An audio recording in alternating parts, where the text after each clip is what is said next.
ಹಾರುವ ಟ್ರಂಕು. ಎಂಥ ದಿವ್ಯವಾದ ದಿನವಾಗಿತ್ತದು.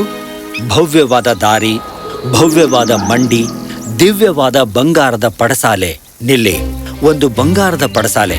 ಓ, ಅದು ಶ್ರೀಮಂತ ವ್ಯಾಪಾರಿಯ ಮನೆ. ಅದೆಂಥ ನಷ್ಟ ಆಗ್ತಿತ್ತು ನಿಮ್ಗೆ ನಾನು ಈ ಕಥೆಯನ್ನು ಹೇಳದಿದ್ದರೆ. ಇಲ್ಲ, ಅದು ವ್ಯಾಪಾರಿಯ ಬಗ್ಗೆ ಅಲ್ಲ, ಆದರೆ ಇಲ್ಲಿ ಆತ ತುಂಬಾ ಮಹತ್ವದ ವ್ಯಕ್ತಿ. ನೋಡಿ ನೀವು, ವ್ಯಾಪಾರಿಯ ಬಳಿ ಸಾಕಷ್ಟು ಸಂಪತ್ತಿತ್ತು. ಇಡೀ ದಾರಿಯನ್ನು ಆತ ಬೆಳ್ಳಿಯಿಂದ ಸಿಂಗರಿಸಬಹುದಿತ್ತು. ಆದರೆ ಆತ ಜಾಣನಾಗಿದ್ದ, ಬುದ್ಧಿವಂತ ವ್ಯಾಪಾರಿಯಾಗಿದ್ದ. ಆತನಿಗೆ ಗೊತ್ತಿದೆ ರೊಕ್ಕವನ್ನು ಹೇಗೆ ಖರ್ಚು ಮಾಡಬೇಕೆಂದು, ಹೇಗೆ ಉಳಿಸಬೇಕೆಂದು. ವ್ಯಾಪಾರಿಗೆ ಸ್ವೇನ್ ಎನ್ನುವ ಮಗನಿದ್ದಾನೆ. ಸ್ವೇನ್ ಆಲಸಿಯಾಗಿದ್ದಾನೆ, ಆಲಸಿ ಹುಡುಗ. ತಿಂಡಿ ಬೇಕು. ಒಳ್ಳೆದು. ಗುಡ್ ಮಾರ್ನಿಂಗ್ ಅಪ್ಪ. ಒಳ್ಳೇದು ಮಗ, ನೀನು ಸರಿಯಾಗಿ ಮಲಗಿದ್ದೀಯಲ್ಲ? ಹಾ, ಹೌದಪ್ಪ. ಬಂಗಾರದ ಬೆಡ್ಶೀಟ್ ಸಾಮಾನ್ಯದಕ್ಕಿಂತ ತುಂಬಾ ಚೆನ್ನಾಗಿತ್ತು. ಆದ್ರೆ ನನಗನಿಸುತ್ತೆ ಆ ಹರಳುಗಳನ್ನು ತೆಗೆಯಬೇಕು, ಅವು ಒತ್ತುತ್ತವೆ. ಸ್ವೇನ್, ನಿನಗೆ ಬಂಗಾರದ ಚಾದರ ಬೇಕಾಗಿಲ್ಲ, ಹರಳುಗಳದ್ದು? ಯಾರಿಗೆ ಬೇಕಾ ಅಪ್ಪ? ನಾವು ಶ್ರೀಮಂತರು. ಅಂದ್ರೆ ನಾನಿವತ್ತು ನನ್ನ ಗೆಳೆಯರಿಗೆ ಪಾರ್ಟಿ ಕೊಡಿಸ್ತೀನಿ. ನಾನು ಒಂದು ದೊಡ್ಡ ಡೋಣಿಯನ್ನು ಕೊಂಡಿದ್ದೇನಲ್ಲ, ಅದರಲ್ಲಿ ಅವರು ಸಂಭ್ರಮಿಸುತ್ತಾರೆ. ನೀನು ನಿನ್ನ ಗೆಳೆಯನಿಗೆ ಡೋಣಿಯನ್ನು ಕೊಂಡಿದ್ದಿ, ಮತ್ತೆ ಅವರು ನಿನಗೆ ಜಲಸ ಕೊಡಲು ಹೇಳುತ್ತಿದ್ದಾರೆ. ಅವರೆಂಥ ಗೆಳೆಯರು ಇದ್ದಾರೆ ಮಗ? ನನ್ನನ್ನು ಪ್ರೀತಿಸುತ್ತಾರೆ. ಅವರು ನಾನು ದೊಡ್ಡವನೆಂದುಕೊಂಡಿದ್ದಾರೆ. ಅವರು ನಿನ್ನ ಪ್ರೀತಿಸುವುದು ರೊಕ್ಕಕ್ಕಾಗಿ. ಎಲ್ಲರನ್ನೂ ಖುಷಿಯಿಂದ ಇಡೋದು ಸಾಧ್ಯವಿಲ್ಲ. ಬೇರೆಯವರು ನಿನ್ನ ಏನಂತ ತಿಳ್ಕೊಂಡಿದ್ದಾರೆ ಅನ್ನೋದನ್ನ ಬಿಡು, ನಿನಗೆ ಇಷ್ಟವಾಗೋದನ್ನ ಮಾಡು. ಆದ್ರೆ ನಿಜವಾಗಿ ನಾನು ಏನ್ ಮಾಡಿದ್ರೆ ಇನ್ನೊಬ್ರು ಇಷ್ಟಪಡ್ತಾರೆ ಅದನ್ನು ನಾನು ಮಾಡ್ತೀನಿ. ಅದು ಲೆಕ್ಕಕ್ಕಿಲ್ಲವೇ? ನನಗೆ ತಿಳಿಲಿಲ್ಲ ನಿನಗೆ ಏನ್ ಮಾಡ್ಬೇಕು ಅಂತ. ಇರ್ಲಿ, ಕೇಳು ಮಗ, ನಾನು ನಿನಗೆ ಮಹತ್ವದನ್ನ ಹೇಳ್ಬೇಕೆಂದಿದ್ದೇನೆ. ಮೇಲೆ ಹಳೆಯ ಒಂದು ಟ್ರಂಕ್ ಇದೆ. ಅದು ಸಾಮಾನ್ಯವಾದ ಟ್ರಂಕ್ ಅಲ್ಲ ಸ್ವೇನ್. ನೀನು ದೊಡ್ಡವನಾಗ್ತಿದ್ದಿ, ಬೇಗನೆ ನನ್ನ ಆಸ್ತಿ ನಿನಗೆ ಬರುತ್ತೆ. ಇದೆಲ್ಲವೂ ನಿನಗೆ ಬರುತ್ತೆ ಆಗ. ಮತ್ತೆ ನಿನ್ನಿಂದ ಒಂದು ವಚನ ಬೇಕಾಗಿದೆ ನನಗಿವತ್ತು. ನಾನು ಹೋದ್ಮೇಲೆ ಏನಾಗುತ್ತೋ ಮುಖ್ಯವಲ್ಲ. ಆ ಟ್ರಂಕ್ ಅನ್ನ ಮಾತ್ರ ಯಾರಿಗೂ ಕೊಡಬೇಡ. ನಿನಗೆ ತಿಳಿತಲ್ಲ? ವಚನ ಕೊಡು ನನಗೆ ಸ್ವೇನ್. ಸರಿಯಪ್ಪ, ನಿನಗೆ ವಚನ ಕೊಡ್ತೀನಿ. ವರ್ಷಗಳು ಉರುಳಿದವು. ಒಂದು ದುಃಖದ ದಿನ. ವ್ಯಾಪಾರಿಯು ತೀರಿಕೊಂಡ. ಸ್ವೇನ್ ಈಗ ದೊಡ್ಡವನಾಗಿದ್ದ. ತಂದೆ ಹೋದದ್ದಕ್ಕೆ ದುಃಖಪಟ್ಟ ಸ್ವೇನನಿಗೆ ತಂದೆಯ ಸಕಲ ಸಂಪತ್ತು ಸಂದಿತು. ಏನು? ನನಗೆ ಎಲ್ಲವೂ ಸಂದಿದೆ? ಹೌದು ಸ್ವೇನ್, ನೀನು ಎಲ್ಲಾ ಆಸ್ತಿಗೆ ಹಕ್ಕುದಾರನು. ಅಂದ್ರೆ ನಿನ್ನ ತಂದೆಯ ಸಕಲ ಸಂಪತ್ತು ಈಗ ನಿನಗೇ ಸಂದಿದೆ. ಜಾಣ್ಮೆಯಿಂದ ಉಪಯೋಗಿಸು ಸ್ವೇನ್. ಆದರೆ ಜಾಣ್ಮೆಯನ್ನ ಎಂದೂ ಕಳೆದುಕೊಂಡಿದ್ದ ಸ್ವೇನ್. ಆತ ಧಾರಾಳವಾಗಿ ಅನಗತ್ಯವಾಗಿ ಖರ್ಚು ಮಾಡಿದ. ಪ್ರತಿದಿನ ಜಲಸ ಮಾಡ್ತಿದ್ದ, ಪ್ರತಿದಿನ ಮನೆಯನ್ನ ಅಲಂಕರಿಸುತ್ತಿದ್ದ. ದಿನನಿತ್ಯ ಸ್ವೇನ್ ವಿಭಿನ್ನ ಕಾಣ್ತಿದ್ದ. ಅತ್ಯಂತ ದುಬಾರಿಯ ಹಳೆ ವಸ್ತುಗಳ ಶೈಲಿ ಮಾಡ್ತಿದ್ದ. ಆತನ ಗೆಳೆಯರು ಮೆಚ್ಚಿದರು. ಅದರಿಂದ ಸ್ವೇನ್ ತೀರಾ ಖುಷಿಪಟ್ಟ. ಆತನ ಸಕಲ ಗೆಳೆಯರಿಗೆ ತಿಳಿಯಿತು ಸ್ವೇನ್ ಈಗ ತುಂಬಾ ಶ್ರೀಮಂತನಿದ್ದಾನೆಂದು. ತನಗೆ ಇಷ್ಟವಾಗಿರೋ ಎಲ್ಲದರ ಮೇಲೂ ವೆಚ್ಚ ಮಾಡ್ತಾನೆಂದು. ಮತ್ತೆ ಆತನ ಗೆಳೆಯರಿಗೆ ಇನ್ನೂ ಒಂದು ಗೊತ್ತಿತ್ತು, ಸ್ವೇನ್ನಲ್ಲಿ ಯಾವುದೋ ಜಾಣ್ಮೆ ಇದೆ ಎಂದು. ಆತ ಕಥೆಗಾರನಾಗಿದ್ದ. ಬೇರೆಯವರು ಹೇಳದಿರುವ ಕತೆ ಹೇಳಿದ. ಆತನ ಕೇಳುಗರು ಆತನ ಹೇಳಿಕೆಗೆ ಮನಸೋತಿದ್ದರು. ಮತ್ತಾಗ ಗಗನ, ಸಮುದ್ರ, ಸಾಗರದ ನೀರೆಲ್ಲವನ್ನು ಕುಡಿದು ಬಿಟ್ಟಿತು. ನಂತರ ಮಳೆ ಬೀಳುವಂತೆ ಮಾಡಿತು. ವಾವ್, ಅದ್ಭುತ! ಚೆನ್ನಾಗಿದೆ. ಮಳೆಯಾಗುವಂತೆ ಮಾಡಿದೆ ಸ್ವೇನ್. ಮಳೆಯಾಗುವಂತೆ ಮಾಡಿದೆ ಸ್ವೇನ್. ನೀನು ಕಥೆ ಹೇಳುವಾತನಾಗಿ ಸಂಪತ್ತು ಗಳಿಸಿವೆ ಗೆಳೆಯ. ಆದ್ರೆ ಇಲ್ಲ, ನನ್ನಲ್ಲಾಗಲೇ ಸಂಪತ್ತಿದೆ. ನಿಜವಾಗಿಯೂ ನೀನು ಗಳಿಸುತ್ತೀಯ. ಆದ್ರೆ ಈ ಹಣ ಯಾವಾಗ್ಲೂ ಇರೋದಿಲ್ಲ, ಹೌದಲ್ಲ? ನೀನು ಖರ್ಚು ಮಾಡುವುದಕ್ಕಾದ್ರೂ ಗಳಿಸಬೇಕು ಅಲ್ವೇನೋ? ಪಾರ್ಟಿನ ಆನಂದ ಹಾಳು ಮಾಡಬೇಡ, ಸುಮ್ನಿರು. ಬನ್ನಿ, ಮಜಾ ಮಾಡಿ, ಮಜಾ ಮಾಡೋಣ, ಜಲ್ಸ ಮಾಡೋಣ. ಇದು ಕೆಲವು ವಾರಗಳವರೆಗೆ ನಡೆಯಿತು. ಹೌದು, ಕೇವಲ ಕೆಲವು ವಾರಗಳವರೆಗಷ್ಟೇ.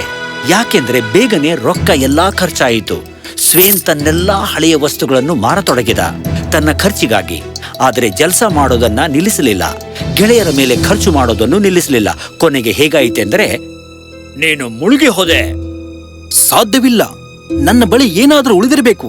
ಪ್ಯಾಟ್ರಿಕ್ ಹೊಸ ಗಾಡಿಯನ್ನು ಕೊಡಿಸಲು ಕೇಳಿದ. ಖಂಡಿತವಾಗಿ ಅದನ್ನು ನಾನು ಆತನಿಗೆ ಕೊಡಿಸುವೆ. ಆಗೋದಿಲ್ಲ? ಇಲ್ಲ ಸ್ವೇನ್, ಎಲ್ಲ ಹಣವೂ ಮುಗಿದಿದೆ. ನಿನ್ನ ಬಳಿ ಉಳಿದಿರೋದು ಈ ತೊಟ್ಟುಕೊಳ್ಳುವ ಗೌನು, ಒಂದು ಜೊತೆ ಸ್ಲೀಪರ್ ಮತ್ತು ಈ ಹಳೆಯ ಟ್ರಂಕು. ಮಾರುವುದಕ್ಕೆ ಅವೇನು ಅಷ್ಟು ದುಬಾರಿಯವಲ್ಲ. ನನ್ನ ಎಲ್ಲ ರೊಕ್ಕ ಖರ್ಚಾಯಿತು. ನನಗೆ ಜೀವಿಸಲು ಮನೆಯೂ ಇಲ್ಲದಂತೆ ಆಯಿತು. ಹಾಸಿಗೆಯೂ ಇಲ್ಲವಾಯಿತು. ಹೋ, ಇದೇನಿದು? ಕೀಲಿಕೈ? ಈ ಬರಿದಾದ ಟ್ರಂಕಿಗೆ ಕೀಲಿಕೈ ಇದೆ. ಒಳ್ಳೆದು. ಏನಿದು? ನಾನು ಕನಸು ಕಾಣುತ್ತಿದ್ದೆ. ನಾನು ಸತ್ತಿದ್ದೇನೆ. ಆದರೆ ಅದು ಕನಸಲ್ಲ. ಮತ್ತೆ ಸ್ವೇನ್ ಸತ್ತಿಲ್ಲ. ಅದು ಸಾಮಾನ್ಯ ಟ್ರಂಕ್ ಆಗಿರಲಿಲ್ಲ. ಅದೊಂದು ಆಕರ್ಷಕ ಟ್ರಂಕು.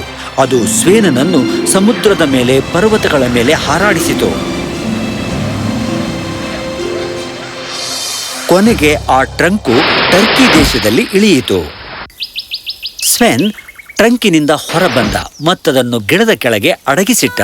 ಸ್ವೇನ್ ಮಂಡಿಯಲ್ಲೆಲ್ಲ ಸುತ್ತಾಡಿದನು. ಅಲ್ಲಿ ಎಲ್ಲರೂ ಉದ್ದವಾದ ಗೌನು ಹಾಗೂ ಸ್ಲೀಪರ್ ಹಾಕಿಕೊಂಡಿದ್ದರು. ಆದ್ದರಿಂದ ಯಾರಿಗೂ ಸಂಶಯ ಬರಲಿಲ್ಲ. ಕೆಲ ಸಮಯ ಸುತ್ತಾಡಿದ ಬಳಿಕ ಸ್ವೇನ್ ಅರಮನೆಯ ಹತ್ತಿರ ಬಂದನು. ಓ ವಾವ್, ಎಷ್ಟೊಂದು ದೊಡ್ಡ ಮನೆ ಇದು. ಮನೆ? ನೀನು ಈ ಜಗತ್ತಿಗೆ ಹೊಸಬನೇನು? ಅದು ಮನೆಯಲ್ಲ, ಅದು ಅರಮನೆ ಇದೆ. ಮಹಾರಾಜ ಮಹಾರಾಣಿ ಅಲ್ಲಿ ತಮ್ಮ ಮಗಳೊಂದಿಗೆ ವಾಸಿಸುತ್ತಾರೆ, ಅರಸಕುಮಾರಿಯೊಂದಿಗೆ. ಅರಸಕುಮಾರಿ? ಹೌದು, ನಿಜವಾಗಿಯೂ. ಆದ್ರೆ ಮಹಾರಾಜ ಹಾಗೂ ಮಹಾರಾಣಿ ಆಕೆಯನ್ನು ತುಂಬಾ ಸುರಕ್ಷಿತವಾಗಿಟ್ಟಿದ್ದಾರೆ. ಆಕೆಗೆ ಯಾರನ್ನೂ ಸುಲಭವಾಗಿ ಭೇಟಿಯಾಗಲು ಬಿಡುವುದಿಲ್ಲ. ಒಳ್ಳೆಯದು. ಯಾರಿಗೆ ಬೇಕಿದೆ ಅವರ ಪರವಾನಗಿ? ಮತ್ತಾತ ಅರಸಕುಮಾರಿಯನ್ನು ನೋಡಲು ಹೋದ. ಅರಸಕುಮಾರಿ ಮಲಗಿದ್ದಳು. ಆಕೆ ಎಷ್ಟೊಂದು ಚೆಂದಾಗಿದ್ದಳು ಅಂದ್ರೆ ಸ್ವೇನ್ ಅಲ್ಲಿಯೇ ಕುಳಿತ ಮತ್ತಾಕೆಯನ್ನು ನೋಡ ಹತ್ತಿದ. ಆಕೆ ಮಲಗಿರುವುದನ್ನು ನೋಡಲು ಇಷ್ಟಪಟ್ಟ. ಆದರೆ ಬಹಳ ಹೊತ್ತಿನವರೆಗಲ್ಲ. ಓ, ಕಿರುಚು ಬೇಡ. ನಾನ್ ಸ್ವೇನ್. ನಾನಿರುವೆ ಆ ದೇವತೆ. ಹೌದು, ನಾನು ಟರ್ಕಿಗಳ ಟ್ರಂಕು ದೇವತೆ. ಟರ್ಕಿಗಳ ಟ್ರಂಕು ದೇವತೆ? ಅದೇನದು ನಾಲಿಗೆ ಬರಲಾರದ್ದು? ಅಂಥದ್ದೇನೂ ಇಲ್ಲ. ಆದ್ರೆ ಅಂತದಿದೆ. ಅದೇ ನಾನು ನಿನ್ನ ಎದುರಿಗೆ ನಿಂತುಕೊಂಡಿರುವೆ. ಅದು ಒಂದ್ ವೇಳೆ ನಿಜವಾದ್ರೆ ನನ್ನ ಪರವಾನಗಿ ಇಲ್ಲದೆ ನನ್ನ ಕೋಣೆ ಹೇಗೆ ಪ್ರವೇಶ ಮಾಡಿದೆ? ಎಷ್ಟೊಂದು ಧೈರ್ಯ ನಿನಗೆ!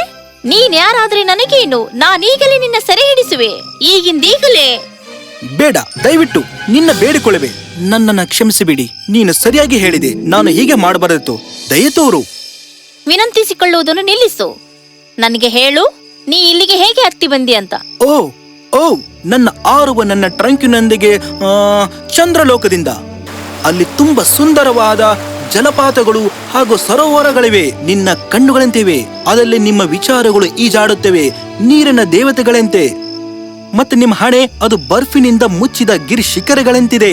ಹೇಳು ಅರಸಕುಮಾರಿ, ನಿಮಗೆ ಬಕದ ಬಗ್ಗೆ ಗೊತ್ತಿದೆಯೇ? ಅದು ಸಮುದ್ರ ಮೇಲಿಂದ ಮುದ್ದಾದ ಸಣ್ಣ ಮಕ್ಕಳನ್ನು ತರುತ್ತದೆ. ನನಗೆ ಆ ಮಹಾನ್ ಕಥೆಗಳನ್ನು ಹೇಳು, ತುಂಬಾ ಅದ್ಭುತವಾಗಿವೆ. ಅರಸಕುಮಾರಿ, ನೀನು ನನ್ನ ಲಗ್ನವಾಗುತ್ತಿ? ಏನು? ಏನಾಗಿದೆ? ನಾವೀಗಷ್ಟೇ ಭೇಟಿಯಾಗಿದ್ದೇವೆ. ನನಗನ್ಸುತ್ತೆ ನಾವು ಆ ಕ್ಷಣದಲ್ಲಿದ್ವಿ ಅಂತ. ನೀನು ಯಾವ ಕ್ಷಣದಲ್ಲಿ ಇದ್ದೀಯಾ? ಈಗಲೇ ಹೊರಡು. ಆದ್ರೆ ನಾನೇಕೆ ನಿನ್ನ ಲಗ್ನವಾಗಬಾರ್ದು? ನೀನು ನನ್ನ ಕತೆಗಳನ್ನು ಇಷ್ಟಪಟ್ಟೆ ಅಲ್ವಾ? ಇಷ್ಟಪಟ್ಟೆ. ನೀನ್ಯಾಕೆ ನಾಡಿದ್ದು ಬಂದು ನನ್ನ ತಂದೆ ತಾಯಿಯವರನ್ನು ಭೇಟಿಯಾಗಬಾರ್ದು? ಅವರಿಗೆ ಕತೆಗಳಂದ್ರೆ ತುಂಬಾ ಇಷ್ಟ ಆಗ್ತವೆ. ಅಪ್ಪನಿಗೆ ಆನಂದ ಇಷ್ಟವಾಗುತ್ತೆ, ಅವಳಿಗೆ ಒಳ್ಳೆ ನೀತಿ ಕತೆ ಇಷ್ಟ ಆಗುತ್ತೆ. ನೀನಂತ ಕತೆ ತಂದರೆ ನಾನಿನ್ನ ಮದುವೆ ಆಗ್ತೇನೆ. ನನಗಿಷ್ಟವಾಯ್ತು. ನಾನಿನ್ನ ಬೇಗನೆ ಭೇಟಿ ಆಗುತ್ತೇನೆ ಅರಸಕುಮಾರಿ. ಸ್ವೇನ್ ತನ್ನ ಟ್ರಂಕಿನಲ್ಲಿ ಮತ್ತೆ ಮರಳಿ ಅಡವಿಯ ಒಳಗೆ ಹೋದ. ಆತ ಇಡೀ ಹಗಲು ರಾತ್ರಿ ಒಂದು ಯೋಗ್ಯ ಕಥೆಯನ್ನು ಬರೆಯುವುದರಲ್ಲಿ ಕಳೆದ. ಈ ತರಹದ ಆನಂದವನ್ನು ಹಿಂದೆಂದೂ ಅನುಭವಿಸಿರಲಿಲ್ಲ. ಆತ ಊಟ ನೀರು ತೆಗೆದುಕೊಳ್ಳಲಿಲ್ಲ, ನಿದ್ದೆ ಮಾಡಲಿಲ್ಲ. ಬೇಗನೆ ಆತ ರಾಜ ರಾಣಿಯರಿಗೆ ಭೇಟಿ ಮಾಡುವ ದಿನ ಬಂತು. ಆತ ಅರಮನೆಯೊಳಗೆ ಗತ್ತಿನಿಂದ ಉತ್ಸುಕತೆಯಿಂದ ಹೋದ. ಅರಸಕುಮಾರಿ ಆಗಲೇ ತನ್ನ ತಂದೆ ತಾಯಂದಿರಿಗೆ ತಿಳಿಸಿದ್ದಳು ಈ ಟ್ರಂಕ್ ದೇವತೆಯ ಕುರಿತು, ಈತನ ಅತ್ಯುತ್ತಮ ಕಥೆಯ ಕುರಿತು. ಅವರು ಇನ್ನೂ ಹೆಚ್ಚು ಸಮಯ ಸಹಿಸದಾದರು. ನನ್ನ ಗೌರವವನ್ನು ಮಹಾರಾಜ ಮಹಾರಾಣಿಯವರಿಗೆ ಸಲ್ಲಿಸುವೆ. ಓಹ್, ಸರಿ ಸರಿ, ಕಥೆಯನ್ನು ಪ್ರಾರಂಭಿಸು ಬೇಗ. ಒಮ್ಮೆ ಬೆಂಕಿ ಕಡ್ಡಿಗಳಿದ್ದವು. ನೀವಿಲ್ಲಿಗೆ ಹೊಸಬರಂತೆ ಕಾಣ್ತೀರಿ. ಎಲ್ಲಿಯವರು ನೀವು? ನಾವೆಲ್ಲ ಬೆಂಕಿ ಕಡ್ಡಿಗಳು, ನಾವೆಲ್ಲ ಮಹಾನ್ ಫೈನ್ ಗಿಡದಿಂದ ಬಂದಿದ್ದೇವೆ. ನಾವೆಲ್ಲ ಶ್ರೀಮಂತರಿಗಿಂತ ಶ್ರೀಮಂತರಿದ್ವಿ. ನಾವು ವರ್ಷವಿಡೀ ಹಸಿರಾಗಿ ಇರುತ್ತಿದ್ದೆವು. ಹಕ್ಕಿಗಳು ಬರುತ್ತಿದ್ದವು, ನಮಗಾಗಿ ಹಾಡುತ್ತಿದ್ದವು. ಮತ್ತೆ ಕಟ್ಟಿ ಕಡಿಯುವಾತ ಬಂದ, ನಮ್ಮನ್ನಾತ ಮನುಷ್ಯರ ಲೋಕಕ್ಕೆ ಕರೆದು ತಂದ. ನಾನು ನಿರಾಕರಿಸಲಾರೆ. ಪ್ರತಿಯೊಬ್ರು ನಾವು ಶ್ರೀಮಂತರಾಗುವುದನ್ನು ನೋಡಬೇಕಾಗಿತ್ತು.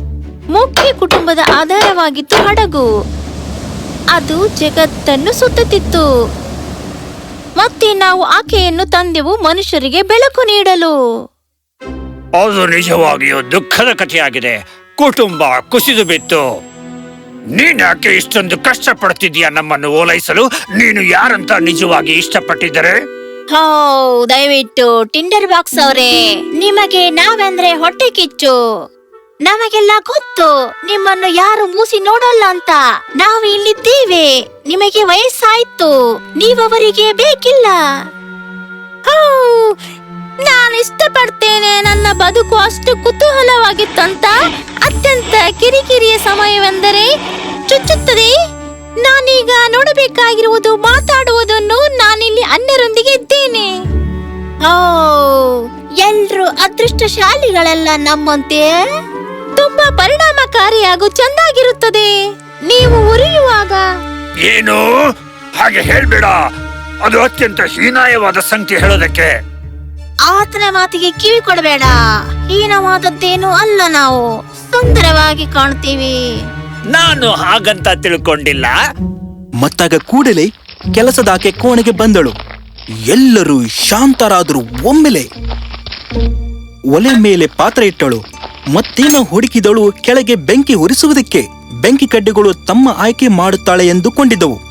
ಎಲ್ಲರೂ ಓಲೈಸಲು ಅವು ಬಯಸಿದ್ದವು. ಮತ್ತೆ ಅದು ಆಯಿತು. ಆಕೆ ಕೆಲವನ್ನು ತೆಗೆದುಕೊಂಡವಳು ಎಲ್ಲವನ್ನು ಗೀರಿದಳು. ಒಮ್ಮೆಲೆ ಮತ್ತವನ್ನು ಕಟ್ಟಿಗೆ ಮೇಲೆ ಒಗೆದಳು. ಮತ್ತೆ ನನ್ನ ನಕ್ಷತ್ರಗಳು ಹೋಗಿ ಹೊತ್ತುಕೊಂಡವು, ಉರಿದವು. ಈಗ ತಿಳಿಯುತ್ತೆ ಅವರಿಗೆ. ಮತ್ತೆ ಅವರು ಸುಟ್ಟು ಹೋದರು. ಅಂದ್ರೆ ನೀತಿ ಏನೆಂದರೆ, ನಿನ್ನನ್ನು ನೀನು ಸುಟ್ಟುಕೊಳ್ಳಬೇಡ. ನಿನ್ನ ಸುತ್ತಲಿರುವವರನ್ನು ಓಲೈಸುವುದಕ್ಕೆ ನೀನೇ ನೀನಾಗಿರು. ಸರಿಯಾಗಿ ಹೇಳಿದೆ. ಎಂಥ ಅದ್ಭುತವಾದ ಕಥೆ ಇದು. ಉತ್ತಮವಾಗಿದೆ, ಅತ್ಯುತ್ತಮವಾಗಿದೆ ಪ್ರಿಯ ಸ್ವೇನ್. ನೀ ನಮ್ಮ ಮಗಳನ್ನ ಮದುವೆ ಆಗಬಹುದು. ಹೌದು, ಖಂಡಿತವಾಗಿಯೂ. ತಯಾರಿಯನ್ನು ಮಾಡಿಬಿಡಿ. ಬನ್ನಿ, ಆಚರಿಸೋಣ. ಅದು ನಿಜವಾಗಿಯೂ ಆಚರಣೆಯಾಗಿರಲಿಲ್ಲ. ಪಟ್ಟಣವೆಲ್ಲ ರಾತ್ರಿಯ ನಕ್ಷತ್ರಗಳಂತೆ ಝಗಮಗಿಸುತ್ತಿತ್ತು. ಹೌ, ಇನ್ನೇನಾದ್ರೂ ಮಾಡಬೇಕು ಅವರನ್ನ ಓಲೈಸಲು. ಆಕಾಶವನ್ನು ಜಗಮಗಿಸುವೆ. ಇನ್ನೇನು ಯೋಚಿಸದೆ ಸ್ವೇನ್ ತನ್ನ ಟ್ರಂಕನ್ನೆಲ್ಲ ಪಟಾಕಿಗಳಿಂದ ತುಂಬಿಕೊಂಡ. ಮತ್ತೆ ಮೇಲೆ ಹಾರಿದ ಅವುಗಳನ್ನು ಹಾರಿಸುವುದಕ್ಕೆ. ಅದು ಮನೋಹರವಾಗಿತ್ತು. ಆದರೆ ಕೂಡಲೇ ಹೋ ಇಲ್ಲ, ಹೋ ಇಲ್ಲ, ನಾನೇನು ಮಾಡಿದೆ? ನಾನೀಗ ಅರಸುಕುಮಾರಿ ನೋಡಲಾರೆ. ಅವರು ಸರಿಯಾಗಿ ಹೇಳಿದ್ರು. ನಿನ್ನನ್ನು ನೀನೇ ಸುಟ್ಟುಕೊಳ್ಳಬೇಡ. ನಿನ್ನ ಸುತ್ತಲಿರುವವರನ್ನು ಓಲೈಸಲು ನೀನು ನೀನಾಗಿರಬೇಕು. ಸ್ವೇನ್ ಅತಿ ಮುಖ್ಯ ಪಾಠವನ್ನು ಕಲಿತ. ಆತ ನಿಜವಾಗಿಯೂ ಸಂತೋಷವಾಗಿದ್ದ ಆ ಕಥೆಗಳನ್ನು ಬರೆಯುವಾಗ ಮತ್ತೆ ಅವುಗಳನ್ನು ಅನ್ಯರಿಗೆ ಹೇಳುವಾಗ. ಅದಕ್ಕಿಂತ ನೆಮ್ಮದಿ ಬೇರೆ ಇರಲಿಲ್ಲ. ಹಣವೂ ಆಗಿರಲಿಲ್ಲ, ಟ್ರಂಕೂ ಆಗಿರಲಿಲ್ಲ, ಅರಸಕುಮಾರಿಯೂ ಆಗಿರಲಿಲ್ಲ. ಆದ್ದರಿಂದ ಆಕಾಶಕ್ಕೆ ಹೋದ ಆತನಿಗೆ ಇಷ್ಟವಾದುದನ್ನು ಮಾಡಿದ. ಮತ್ತೆ ಆತನಾದ ಸ್ವೇನ್ ಕತೆ ಹೇಳುವಾತ.